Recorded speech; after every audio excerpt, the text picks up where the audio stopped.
what are we talking about?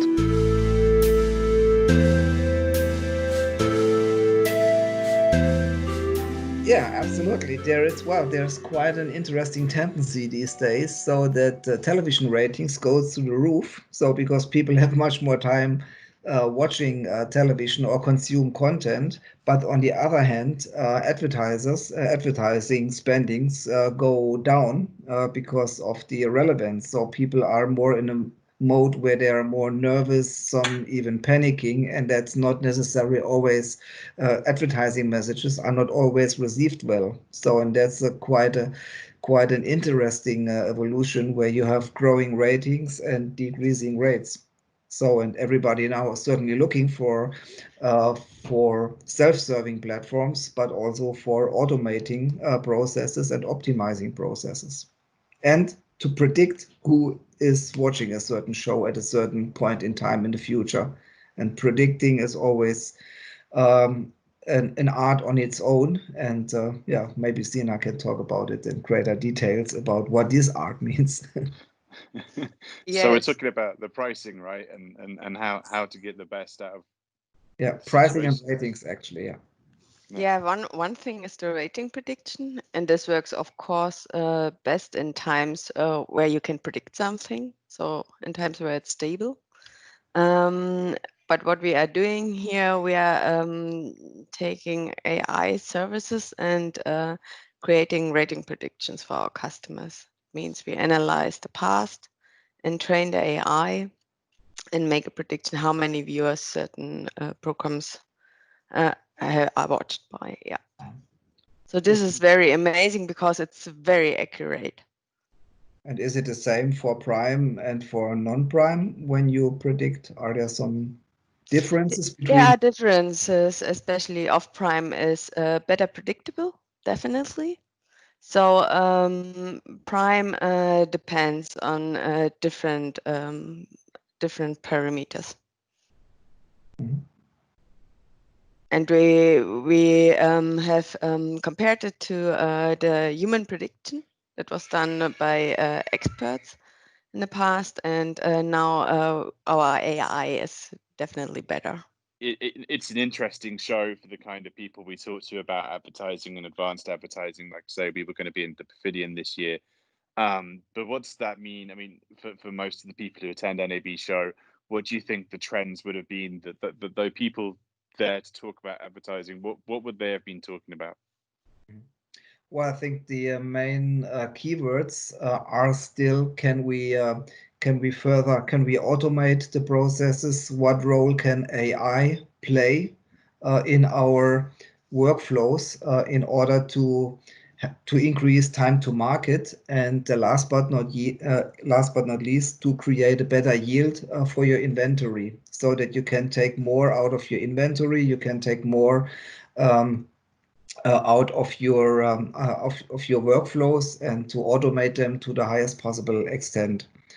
And the other thing you mentioned, Chris, was kind of maximizing yield from your inventories. You know, we were talking a couple of weeks ago about dynamic pricing Yes. with some of our customers in one of our user group forums, and you know, that seems like an interesting topic, particularly at the moment where trends are a little bit difficult to spot, maybe, and so yeah, where's that coming into things?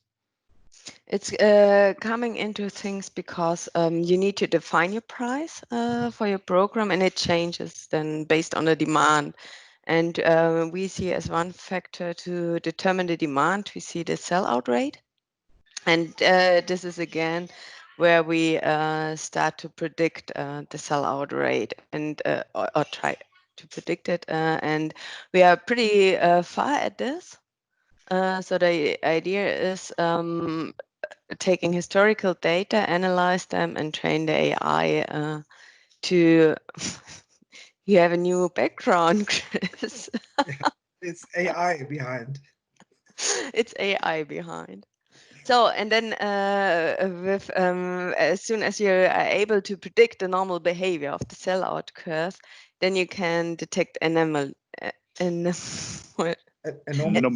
Thank you so much for this. And then if there is a deviation, the system can alert you just in time and to say, okay, please check your prices and consider changing them according to the demand. And this is for I know in digital, the prices are changing automatically on demand. Would you agree that the broadcast industry is not yet at that point to change the prices individually, but in the first phase, just to give an alert? I would agree to this because it's really they want to keep the control of this price calculation, so it makes sense. And again, there's a difference what you would do with off prime compared to prime, and how much you would increase or maybe considering decrease. There are different options. So I think automatic pricing is not a topic at the moment. If we are talking about the rating prediction, it just came into my mind that one of the measurables in the digital world, which were not so strong in the past on television, is everything around reach and frequency. So let's say when you go to impressions and you're selling impressions or audiences, then it always counts the audience, even if the same person is watching commercial multiple times, which is also an important indicator because you need a certain repetitive pattern to get the message. But there is another value with reach and frequency where you can differentiate how many impressions that I get and how many people did I reach, which is certainly not identical. And I think that is another measurement that comes into place now in television as well.